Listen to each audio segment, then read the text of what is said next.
Ba-do-ba-dum.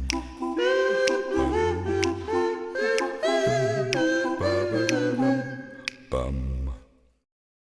Bonjour Patrice. Bonjour Bertrand. J'ai pris mon billet d'avion. Ah bon? On va partir loin, au pays du soleil levant avec toi. Enfin, pas très loin en tout cas. On part au Japon. Est-ce que c'est la première fois que tu nous emmènes au Japon? Oh non, rappelle-toi, j'ai une passion qui est assez récente d'ailleurs, pour les auteurs japonais, asiatiques, chinois. Je trouve que, voilà, je vous parlerai prochainement d'un roman coréen. C'est un premier roman. Ah oui, ça sera une première pour nous en tout cas. Oui, Alors, les livres, Patrice, en général, nous font voyager, parce qu'ils nous emmènent dans la tête de quelqu'un en restant chez nous. Mais là, en plus, toi, tu vas chercher des auteurs qui, à la base, ne sont pas européens, qui sont dans d'autres pays. On connaît les États-Unis, c'est ton territoire de prédilection, et aussi les pays de l'Est. Et là, tu nous emmènes dans le Grand Est, au Japon. Est-ce que l'écriture est différente, qu'on soit d'origine japonaise, coréenne, indienne? On a eu des écrivains américains. Alors, tu l'as dit en préambule, Bertrand, c'est le goût de la lecture, c'est le goût du voyage. C'est un voyage qui permet d'être fait sans bouger de chez soi. Et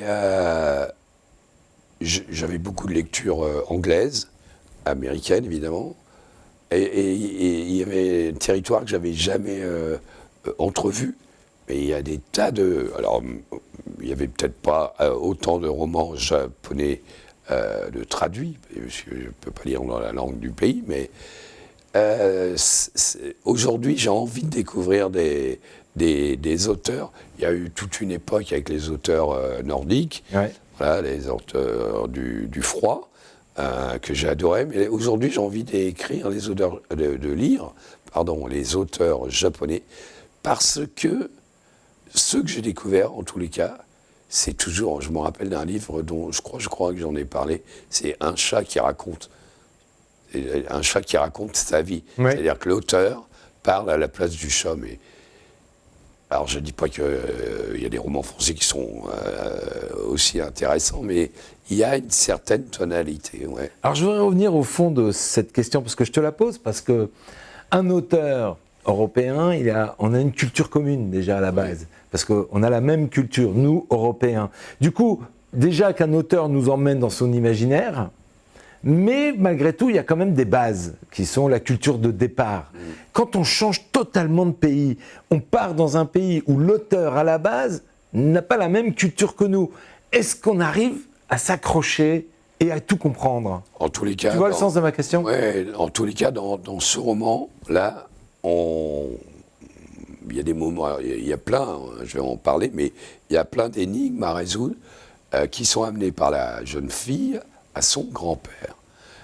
Son grand-père qui est en fin de vie, malheureusement, mais qui a des instants de lucidité, et à chaque fois, il résout une énigme sur laquelle nous, on avait trouvé une solution qui n'a jamais rien à voir avec ce que le grand-père nous raconte.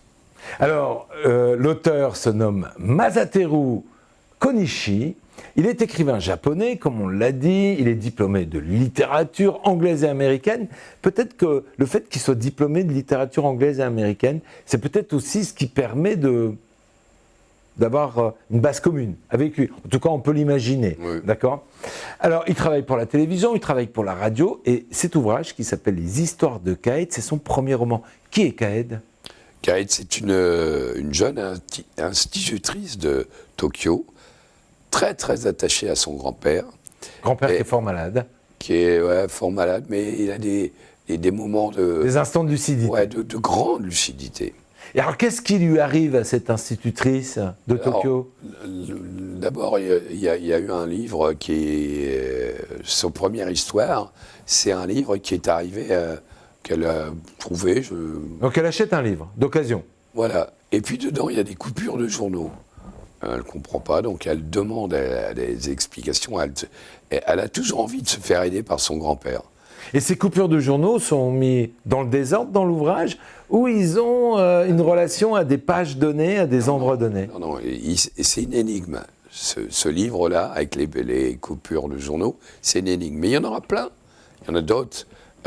qui vont lui être amenés par des collègues de l'école, c'est pas une détective, hein. C'est assez marrant parce que on pourrait penser qu'au lieu d'être institutrice, elle soit détective privée. Enquêtrice. Enquêtrice. Et qu'elle se fasse aider par son grand-père. Et non, c'est une institutrice. Et en fait, Et elle cherche à comprendre quoi? Pourquoi ces coupures de journaux dans cet ouvrage où les coupures de journaux ont forcément un lien les uns avec les autres et nous permettent de comprendre cette énigme, ou en tout cas d'avancer. Ouais, je dirais que c'est la mise en bouche. C'est pour nous mettre cette première énigme, elle nous met dans l'univers. Elle nous installe. Et après, en discutant avec des collègues, des amis, enfin des gens ordinaires, elle a d'autres énigmes à résoudre. Mais pour elle, ce n'est pas des énigmes, c'est une question. Et encore une fois, elle a une telle adoration pour son grand-père qu'elle va lui raconter. Et toi, tu crois qu'un tel, ou tu crois non. Et puis lui, il attend, et le lendemain ou le surlendemain, il lui donne la réponse. Et nous, on n'a jamais, enfin moi en tous les cas, j'ai jamais trouvé la même réponse que lui. Alors pourquoi l'ouvrage s'appelle Les histoires de Caed? J'ai compris qu'il était Caed, et pourquoi les histoires de Caed? Alors je ne sais pas si c'est... Moi je l'aurais peut-être pas traduit en histoire, mais les aventures de Caed. C'est ça, les aventures. C'est plus Donc on est encore un peu dans cette frontière de traduction. Souvent on en parle dans cette émission en disant que la traduction influe dans le titre même d'ailleurs, pourrait peut-être même influer dans la compréhension. Alors, les mises en situation sont très originales dans cet ouvrage. Oui, moi ça m'a vraiment énormément plu. D'abord parce que c'est très dépaysant, évidemment, ça se passe au Japon. Et comme dans tous les livres japonais, on parle plus que dans d'autres romans, on parle de la nourriture, de ce qu'ils mangent, la façon dont ils mangent, la façon dont ils boivent le thé, la façon dont ils respectent les anciens.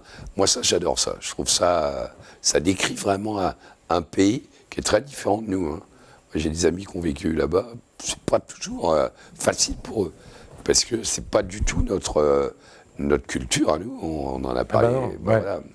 Alors, c'est un huis clos. Ouais. Presque un huis clos.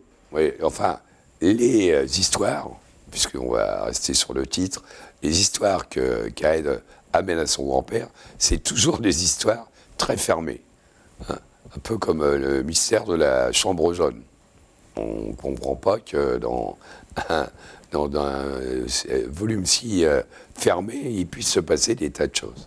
Alors, est-ce que l'auteur nous invite, dans la manière dont il a écrit cet ouvrage, parce que tu nous en as mis 2 mots là tout à l'heure, à résoudre, à nous aussi nous mettre dans la peau de l'enquêtrice, enfin la fausse enquêtrice, de cette institutrice qui essaye de comprendre ces histoires, de les dénouer avec l'aide de son grand-père. Parce que tu as dit tout à l'heure, il y a quelques instants, tu nous as dit, les fins sont jamais celles qu'on s'était imaginées. Non, c'est parce que... Alors, d'abord, les solutions en tout cas. D'abord, il faut comprendre que Caed, elle le fait pour aider les autres. C'est-à-dire, presque toutes ces histoires, le grand-père trouve une solution qui va aider quelqu'un. D'accord. Hein, en disant, tu diras à ton ami, machine ou à machin, qu'il faut... donc, elle a envie d'aider les autres. Et nous, évidemment, on est dans chaque histoire. Il y a même des dessins que je ne sais pas si on va les voir à l'écran. Avec des énigmes? Ouais, c'est des énigmes. C'est assez drôle. Je ne sais pas si on les voit, mais en tous les cas, là, il y a un plan de table, un plan de table de bureau. Et donc, elle défend quelqu'un qui est accusé à tort. Et son grand-père lui dit, mais non, c'est un tel qui a... Voilà, je n'en dis pas plus. J'en dis pas plus. Hein, ça va être passionnant à lire. C'est très drôle. Et du coup, s'il fallait qu'en 2 mots, tu me donnes encore un peu plus envie de le lire, tu dirais qu'on n'est pas spectateur, mais on est presque presque partie prenante dans cet ouvrage, puisque justement, on cherche à comprendre, on cherche à résoudre, comme si on cherchait à l'aider. En même temps que lui,